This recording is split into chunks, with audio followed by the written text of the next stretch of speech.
la parole de Dieu, qui va nous reconforter, qui va nous relancer encore dans son œuvre. Dans le livre de Matthieu,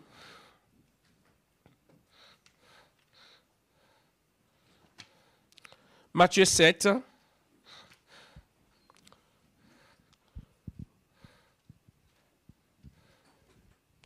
du verset 24 au verset 27, la parole de Dieu déclare: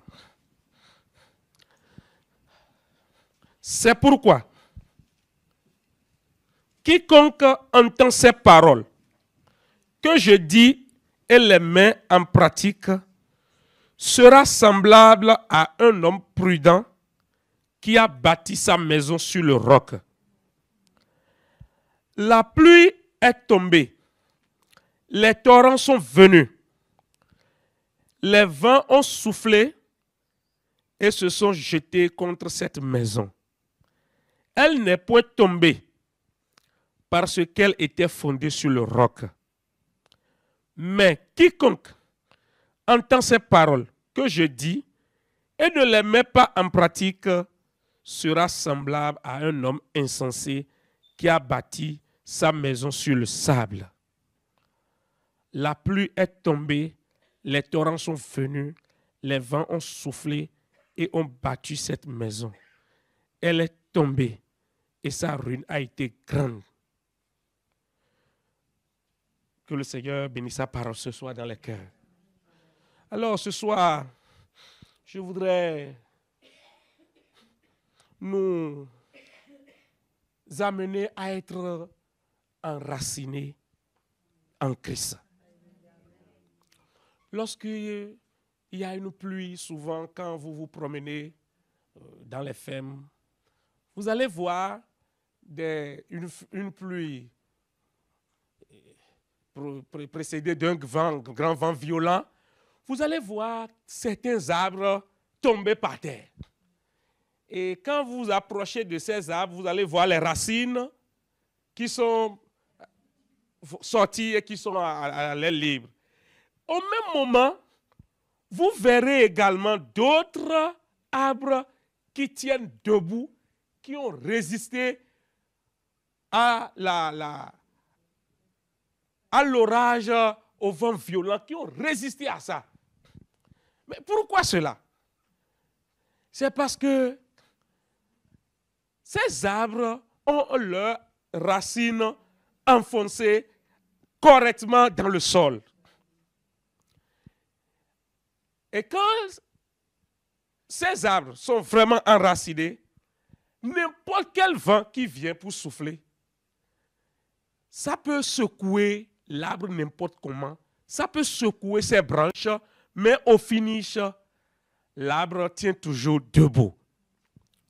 Vous savez, la marche avec le Seigneur, notre vie chrétienne, est semblable comme ça à ces arbres-là où d'autres sont bien enfoncés dans le sol, ou d'autres n'ont pas leurs racines enfoncées dans le sol. Les différents vents violents vont souffler. Et aujourd'hui, je voudrais rapidement vous parler de quelques différents vents violents qui souffrent sur l'Église. Quelques différents vents violents qui souffrent sur l'Église aujourd'hui. Le premier vent qui souffle, dont j'ai mentionné ici, est le vent des sectes. Le vent des sectes. Je ne sais pas si ça existe ici en France.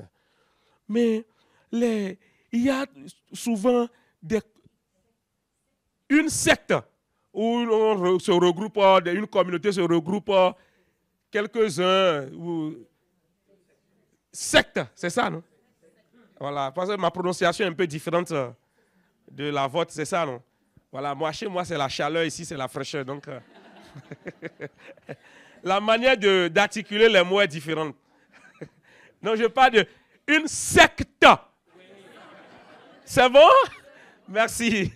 Une secte où vous voyez une communauté, un groupe de personnes se réunissent pour aller à l'encontre de la parole de Dieu.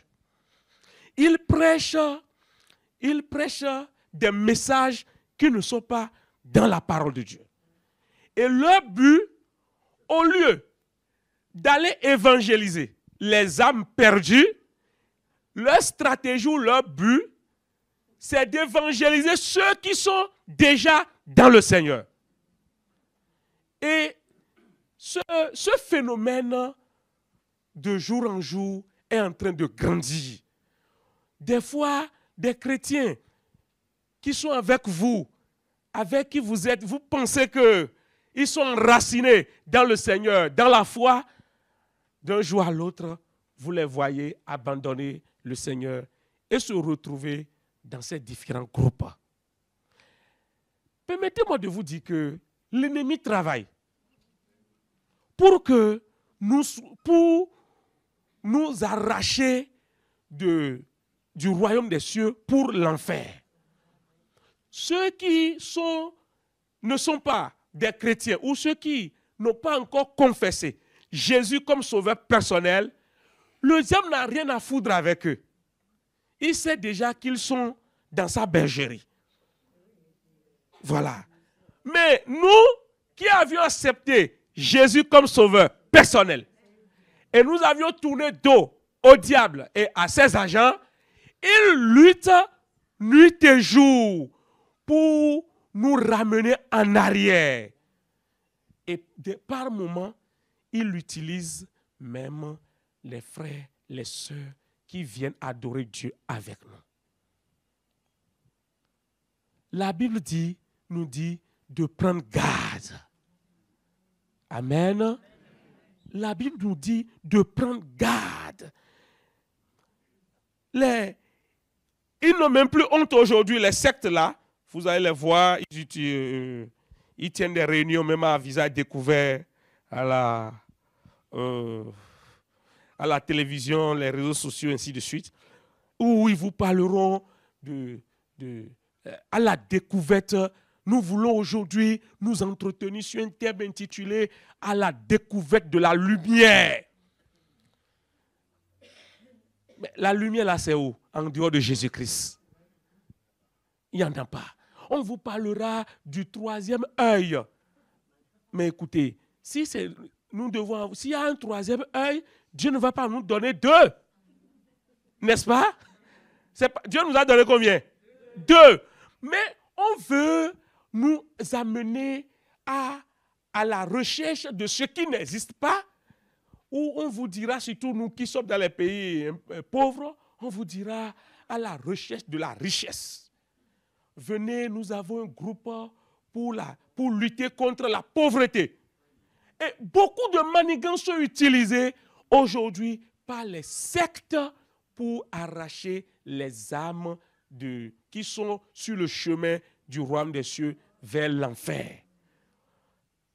La parole de Dieu nous dit de nous méfier.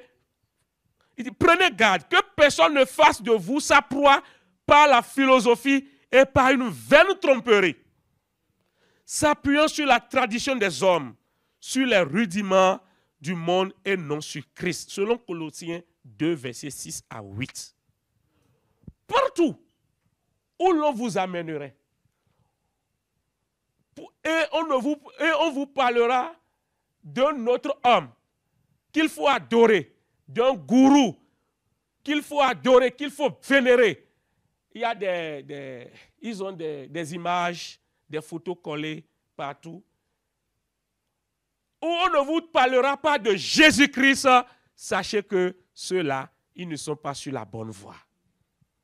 Le deuxième vent violent qui souffle sur l'Église aujourd'hui, dont j'ai aussi mentionné, c'est le vent de la séduction morale.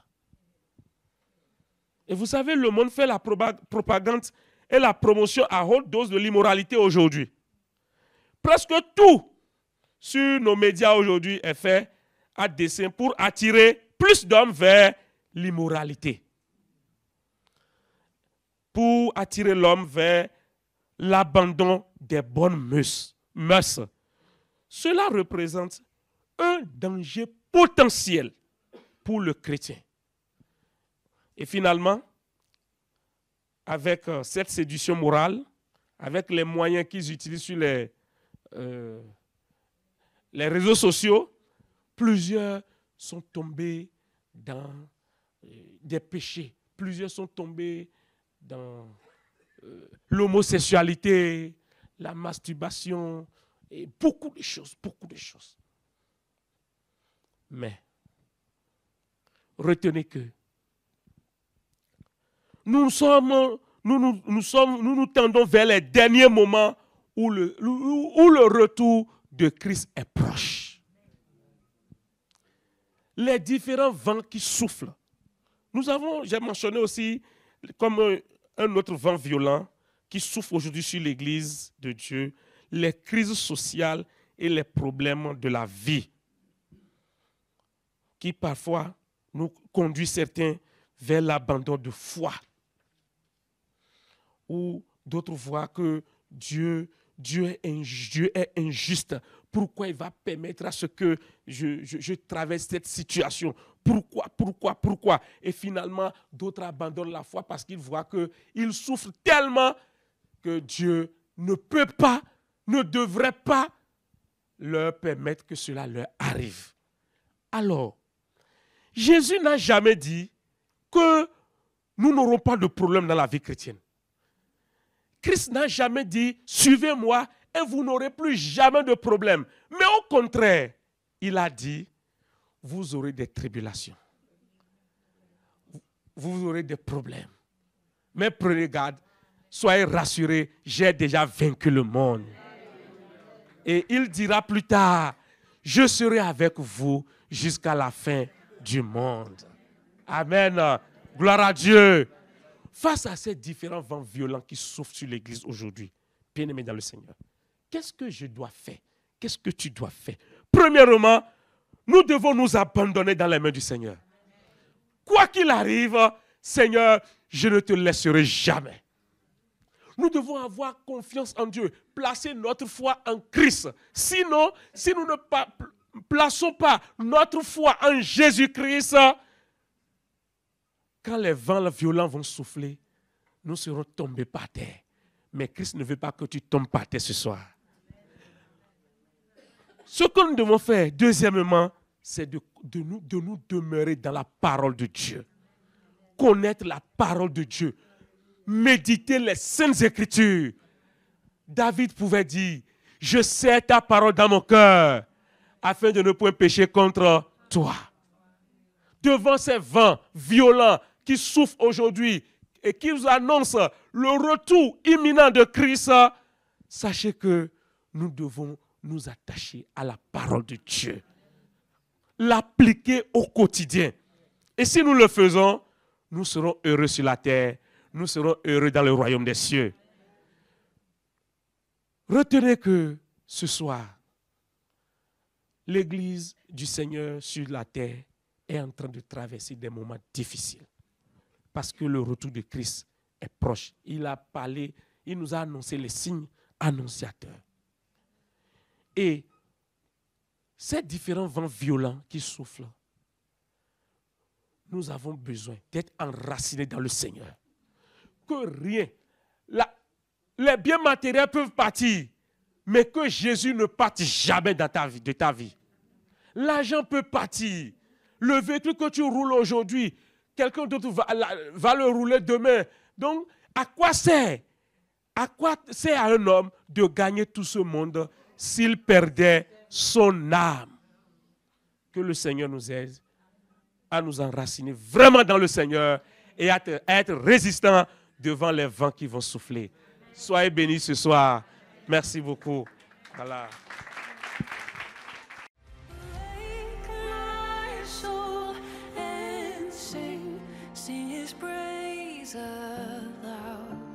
Sing his praise aloud. Oh, awake my soul and sing his praise aloud. Sing his praise.